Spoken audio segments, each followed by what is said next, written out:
Pessoal, boa tarde. Aqui é o professor Orivaldo e numa série que estou fazendo de vídeos a respeito de fundos de investimentos, vamos abordar mais um fundo. Só uma revisão para quem não viu o anterior, para quem viu o anterior e para quem ainda não tinha visto, né? Fundos de investimento imobiliário são uma forma de investir no mercado imobiliário sem precisar comprar diretamente imóveis, permitindo que investidores apliquem em conjunto em empreendimentos, prédios comerciais, shoppings, galpões ou títulos de dívida imobiliária, como CRIs e LCIs. Os recursos são geridos por especialistas que buscam os melhores ativos e atribuem rendimento aos cotistas. Geralmente, tais rendimentos são mensais e com potencial de isenção de imposto de renda. Vai ter uma pequena mudança, daqui a pouco eu comento com vocês. As cotas dos fundos de investimento imobiliários são negociadas na Bolsa de Valores, assim como ações. Então, basta que você seja cliente de uma corretora, pesquisar um fundo que possa te interessar, analisar o comportamento de preços dele e, então, basta comprar cotas de tais fundos. Com relação ao imposto de renda, sim, há imposto de renda sobre rendimentos de fundos de investimentos imobiliários. Mas as regras estão mudando. Atualmente, os rendimentos são isentos para pessoas físicas que possuem menos de 10% das cotas de um fundo de investimento imobiliário negociado em bolsa com mais de 100 cotistas. No entanto, a partir de 1º de janeiro do ano que vem, 2026, uma nova alíquota de 5% incidirá sobre estes rendimentos. Já os ganhos obtidos com a venda de cotas são tributados com 20% de imposto de renda e essa alíquota também sofrerá uma redução para 17,5% após 2026. Então, quando você compra uma cota, o preço subiu, você acha interessante vender e vende realizando lucro, você paga esse imposto sobre o lucro na venda da cota. Ok? Então, tem diversos fundos, né? Nós temos fundos de tijolos, fundos de papel, e com base no artigo publicado por Lucas Gabriel Marins, no Infomoney, os fundos que eles estão mostrando, até mesmo colocando como uma possibilidade de investimento por parte dos interessados, valorizaram 15,18% até setembro de 2025. Então, parece interessante, né? E os fundos que eles comentaram no artigo são estes. Eu já analisei no primeiro vídeo o KNSC11. E agora nós analisaremos o RBRR11. Então aqui está a descrição dos fundos, dos 10. Não vou falar dos 10 fundos hoje, porque senão esse vídeo teria mais de 1 hora. Como não é essa a intenção, nós falaremos apenas de um deles, que é o RRB11. E aqui é uma parte das informações que eu vou falar de todos, que é o gráfico de cotações de cotas de um ano. Podem perceber que quase todos eles tiveram altas. Alguns são fundos de papéis e outros são de tijolos. Eu prefiro os fundos de tijolos. Ok? Então vamos conhecer um pouco mais sobre o segundo fundo que foi sugerido ali no artigo na Infomoney. Nós já falamos do KNSC11 e agora falaremos do RBRR11. Esse PowerPoint tem hiperlink, então vamos navegar direto para o gráfico deste fundo. Está aqui. Ele também é um fundo que teve uma valorização muito boa a partir de fevereiro de 2025. Você pode ver que ele é cotado na base 100, então é um fundo que as cotas chegam próximo a R$ 100 ou até mesmo em alguns momentos ultrapassam R$ 100.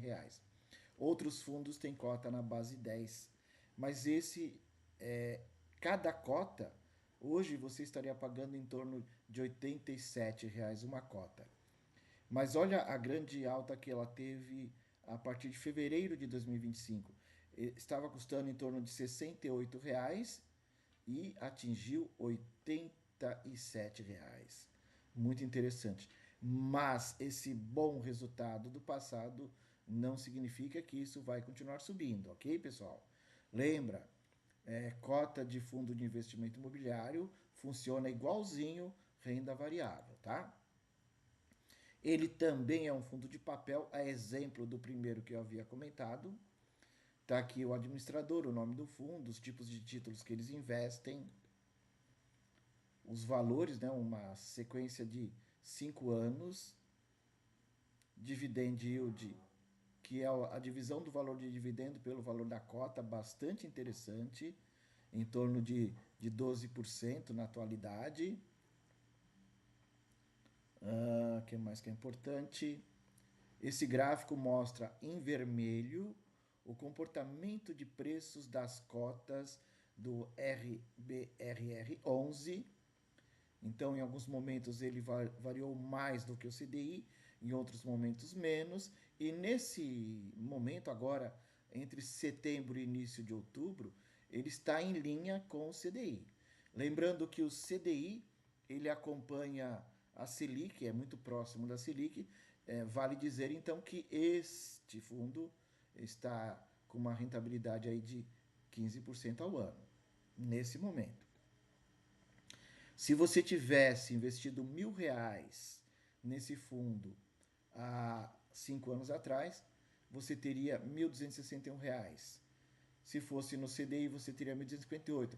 Então, ele nesse prazo, ele rendeu um pouco mais que o CDI, ele rendeu um pouquinho menos do que o Ibovespa, mas é um bom papel, ok?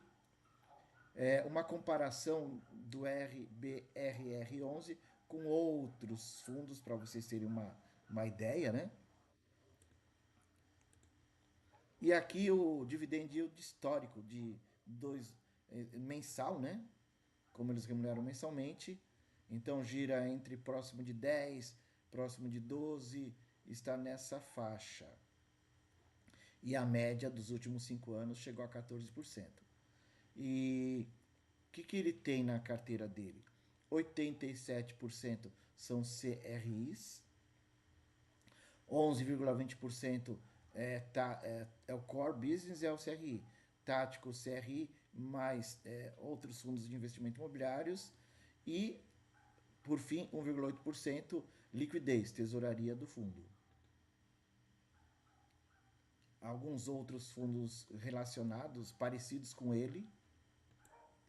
Ok, pessoal? Então, essa é a lógica, né? Um fundo de papel, de investimento imobiliário de papel, investe em títulos de outros negócios relacionados ao mundo imobiliário. Tá interessante porque as taxas de juros estão elevadas, né?